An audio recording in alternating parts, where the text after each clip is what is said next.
નમસ્કાર વિદ્યાર્થી મિત્રો, નમો નમઃ. યોગી વિદ્યાપીઠ પ્રેરિત શારદા મંદિર અનિતાબેન દેવાંગભાઈ પટેલ ઇપકોવાડા ડે સ્કૂલ નડિયાદનગરત સંસ્કૃત શિક્ષિકા ધરતી મહોદયા વદામી અહમ ભવતઃ હાર્દિક સ્વાગતમ કરોમિ. જય સ્વામિનારાયણ વિદ્યાર્થી મિત્રો, કેમ છો? મજામાં છો ને? આજે આપણે ચેપ્ટર 18 કિમ નામ વ્યક્તિત્વમ એટલે કે ખરેખર વ્યક્તિત્વ શું છે એ વિશે આપણે અહીંયા શીખીશું. તો સૌપ્રથમ આપણે એની પ્રસ્તાવના જોઈશું કે સંસ્કૃત સાહિત્યમાં ભર્તૃહરિ અનેક રીતે પ્રસિદ્ધ છે. કેટલાક લોકો ભર્તૃહરિ એક નહીં અનેક થયા હોવાનું સ્વીકારે છે. તે પૈકી એક ભર્તૃહરિ વૈયાકરણ છે, બીજા વૈરાગી છે. વૈયાકરણ ભર્તૃહરિની પ્રસિદ્ધિ વાક્યપદીય નામના ગ્રંથને કારણે અને વૈરાગી ભર્તૃહરિની પ્રસિદ્ધિ 3 શતક, નીતિ શતક, વૈરાગ્ય શતક અને શૃંગાર શતકના કારણે છે. ગમે તે હોય, પણ એ નક્કી છે કે વૈયાકરણ ભર્તૃહરિ કરતાં શતકત્રયના રચયિતા ભર્તૃહરિ વધારે લોકભોગ્ય રહ્યા છે. અહીંયા પ્રસ્તુત પાઠમાં નીતિ શ્લોક શતકનો એક શ્લોક છે. એ શ્લોકમાં ભર્તૃહરિએ જે વિચાર રજૂ કર્યું છે તેના આધારે માનવીય વ્યક્તિત્વનું એક સુંદર રેખાચિત્ર દોરવાનો ઉપક્રમ છે કે પ્રત્યેક માનવના જીવનમાં ક્યારેક ને ક્યારેક 6 અવસર આવતા જ હોય છે. જો કે વ્યક્તિની પોતાની પદ પ્રતિષ્ઠાના સંદર્ભે આ 6 પ્રસંગોનો વ્યાપ લાંબો ટૂંકો હોઈ શકે છે, પણ તે આવતા તો હોય જ છે એ નક્કી છે. આ 6 અવસર છે વિપત તથા અભ્યુદય, સદસ કે યુદ્ધની સ્થિતિ, યશસ કે શ્રુતિનો વિચાર. આ અવસરમાં માણસે ક્રમશઃ ધૈર્ય, વિપત એટલે આપત્તિમાં ધૈર્ય એટલે ધીરજ, અભ્યુદયમાં ક્ષમાભાવ, સદસમાં વાકપટુતા, યુદ્ધમાં વિક્રમ, યશમાં રતિ અને શ્રુતિમાં વ્યસન રાખવાનું છે. તો તેનું વ્યક્તિત્વ મહાન બને છે અને જેનું વ્યક્તિત્વ મહાન બને છે તે જ મહાત્મા છે. આ રીતે અહીં માનવીય વ્યક્તિત્વના વિકાસનું રેખાચિત્ર દોરીને પ્રત્યેક માનવને મહાત્મા બની રહેવા પ્રેરણા કરવામાં આવી છે. તો સૌપ્રથમ આપણે અહીંયા પહેલો પેરેગ્રાફ જોઈશું. સર્વેષાં જનાનાં અયિ કામના ભવતિ યદ અસ્માકં વ્યક્તિત્વં મહત સ્યાત. એટલે કે છે કે સર્વ માનવોની આ ઈચ્છા હોય છે કે અમારું વ્યક્તિત્વ મહાન થાય. સાંપ્રતિકે સમાજે તુ વ્યક્તિત્વસ્ય નિર્માણાય જનાઃ વિશેષતઃ પ્રયત્નરતાઃ સન્તિ. આધુનિક સમાજમાં તો વ્યક્તિત્વના નિર્માણ માટે લોકો ખાસ કરીને પ્રયત્નશીલ રહે છે. વિવિધેન ઉપાયેન વિવિધયા ચ ક્રિયયા તે સ્વકીયમ વ્યક્તિત્વમ વિકાસયતું પ્રયંતન્તે. એટલે કહે છે કે વિવિધ ક્રિયાઓથી, વિવિધ ઉપાયોથી તે પોતાના વ્યક્તિત્વને વિકસાવવાનો પ્રયાસ કરે છે. પરતંત્વ અત્ર કિમિદમ વ્યક્તિત્વમ ઇત્યેક મહાન પ્રશ્ન. પરંતુ આ વ્યક્તિત્વ શું છે એક મોટો પ્રશ્ન છે. અસ્ય પ્રશ્નસ્ય સર્વસંમતમ ઉત્તરમ ન સંભવ્યતે. આ પ્રશ્નનો સર્વસંમત ઉત્તર સંભવિત નથી. વસ્તુતઃ માનવીયસ્ય વ્યક્તિત્વસ્ય સ્વરૂપમ વિભિન્નમ અસ્તિ. ખરેખર તો માનવીય વ્યક્તિત્વનું સ્વરૂપ જુદું હોય છે. તથાપિ યાવત પર્યંતમ વ્યક્તિત્વસ્ય સ્વરૂપમ એવં ન અવગચ્છામ તાવત પર્યંતમ કથમ નામ વ્યક્તિત્વસ્ય નિર્માણાય પ્રયત્ન સંભવતી. એ કે છે પણ જ્યાં સુધી વ્યક્તિત્વના સ્વરૂપને આપણે નહીં જાણીએ ત્યાં સુધી કેવી રીતે વ્યક્તિત્વના નિર્માણનો પ્રયત્ન શક્ય થશે. સંસ્કૃત સાહિત્યે ભર્તૃહરિ નામના પ્રસિદ્ધેન કવિરત્નેન નીતિશતકમ, વૈરાગ્યશતકમ, શૃંગારશતકમ ચે ઇતિ શતકત્રયમ વિરચિતમ અસ્તિ. કે સંસ્કૃત સાહિત્યમાં ભર્તૃહરિ નામના સુવિખ્યાત શ્રેષ્ઠ કવિએ નીતિ, વૈરાગ્ય શતક અને શૃંગાર શતક એમ 3 શતકો રચ્યા. તત્ર નીતિ શતકે એક સુપ્રસિદ્ધ શ્લોક વર્તતે. તેમાં નીતિ શતકમાં એક સુપ્રસિદ્ધ શ્લોક છે. તદ અધ્યથા તે અહીં નીચે પ્રમાણે છે. વિપદ્યમ ધૈર્યમ અભ્યુદય ક્ષમા સદસી વાકપટુતા યુધિ વિક્રમ યશસી ચ અભિરુચિ વ્યસને શ્રુતો પ્રકૃતિમ સિદ્ધમ ઇદમ હિ મહાત્માના. એટલે કહે છે કે આપત્તિમાં ધૈર્ય, વિપદ્યમ ધૈર્ય એટલે કે આપત્તિમાં ધૈર્ય, અભ્યુદય ક્ષમા એટલે ઉન્નતિમાં ક્ષમા, સદસી વાકપટુતા એટલે સભામાં વાણી ચાતુર્ય, યુધિ વિક્રમ યુદ્ધમાં પરાક્રમ, યશસી અભિરુચિ યશમાં અભિરુચિ કેળવવાની, વ્યસનમ શ્રુતો અને જ્ઞાન પ્રાપ્ત કરવામાં વ્યસન રાખવાનું. આ બધું પ્રકૃતિ સિદ્ધમિદમ મહાત્માનઃ, આ બધું મહાપુરુષોના સ્વભાવથી જ સિદ્ધ હોય છે. અસ્મિન શ્લોકે કવિનામ મહાત્માનામ પ્રકૃતિ સિદ્ધમ વ્યક્તિત્વમ વર્ણિતમસ્તિ તચેતથમ અવગંત્યમ જીવને પ્રત્યેકજનેન વિપદ અભ્યુદયસ્ય ચ સાક્ષાત્કારકરણીયો ભવતિ. તત્ર વિપદી ધૈર્યમ ધરણીયમ ભવતિ અભ્યુદયે ચ ક્ષમા કરણીયા ભવતિ.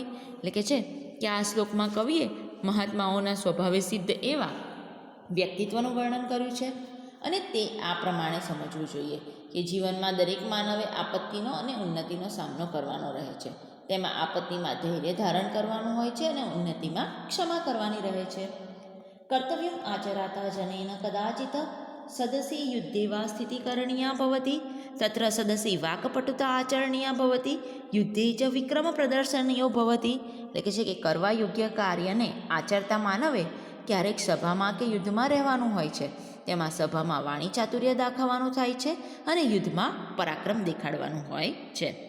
મનસા વિચાર્યતા જનેન યશઃ શ્રુતિ ચેતિગુણદ્વયમ વરણીય ભવતિ. તત્ર યશસી અભિરુચિ કરણીય શ્રુતો જ વ્યસનમ કરણીયમ.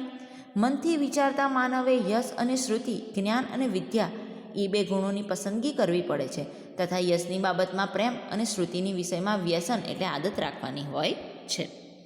પ્રત્યેકમ જનસ્ય જીવને યથા અવસરમ ઉપયુક્તમ પ્રસંગ સટકમ આદયાતિ એવ. એટલે કે છે કે દરેક માનવના જીવનમાં આ 6 પ્રસંગો ઊભા થાય છે ત્યારે એસુ સટેસુ પ્રસંગેસુ આગતેસુ માનવ યાદૃશમ પ્રયત્નમ આચરંતી તાદૃશમ તસ્ય વ્યક્તિત્વમ આકારિતમ ભવતિ.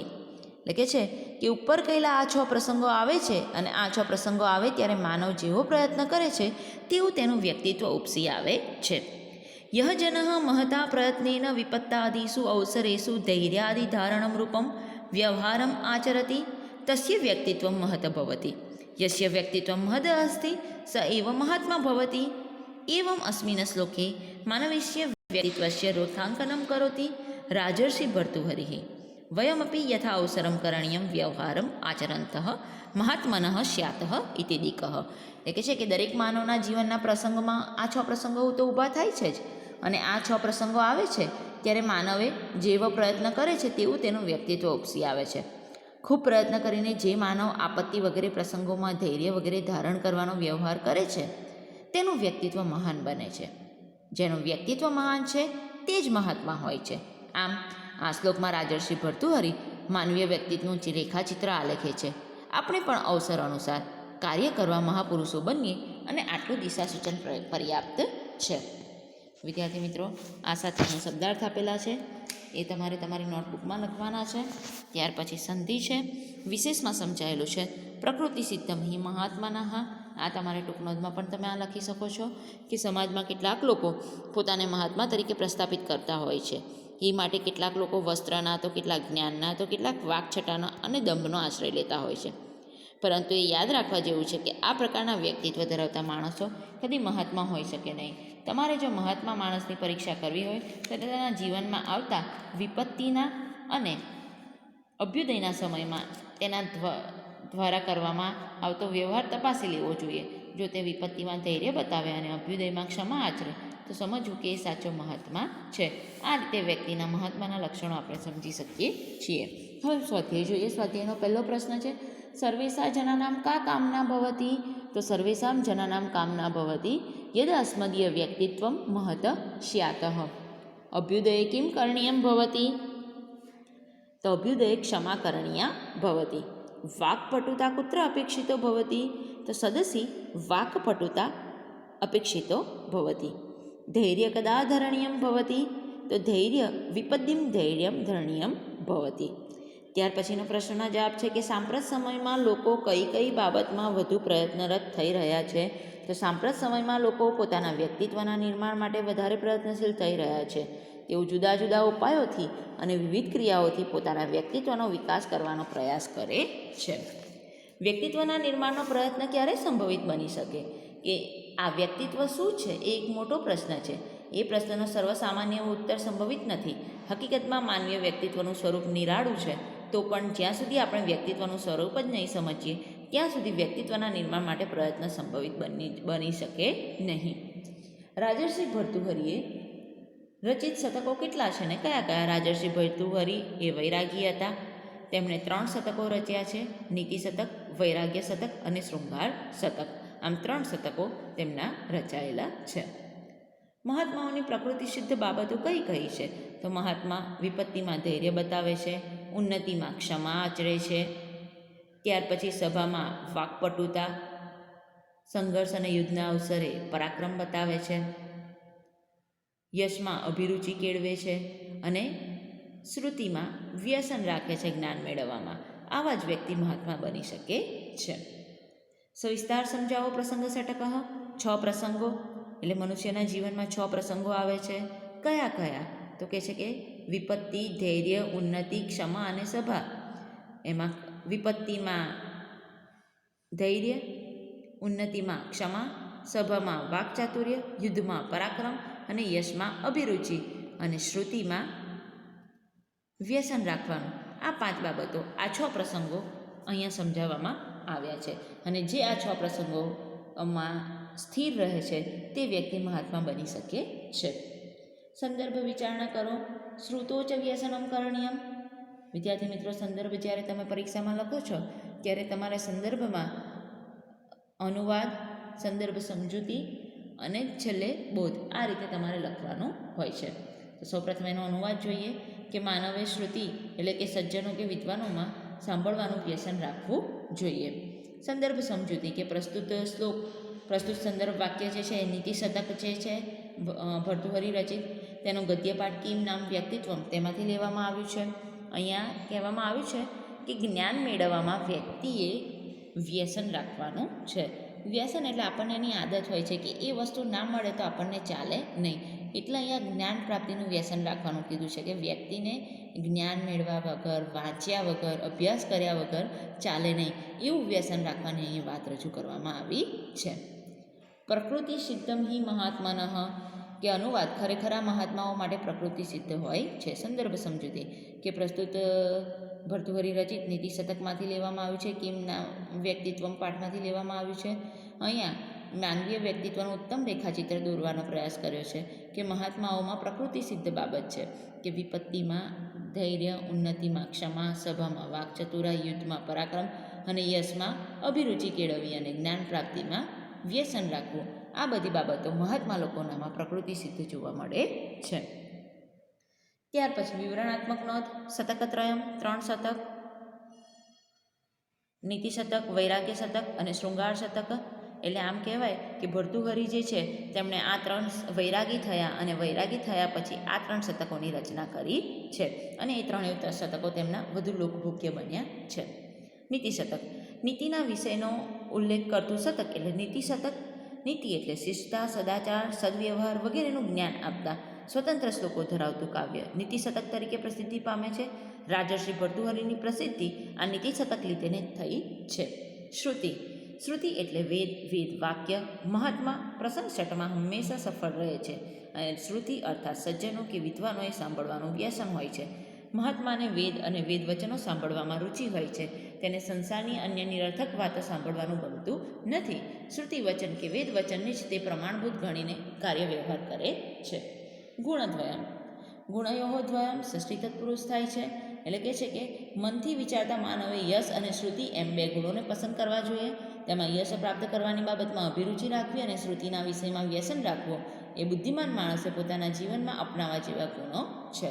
તો વિદ્યાર્થી મિત્રો, આ પ્રમાણે સ્વાધ્યાય જે છે એ સ્વાધ્યાય પણ તમારે તમારી નોટબુકમાં લખવાનું છે. અસ્તુ. જય શ્રી સ્વામિનારાયણ.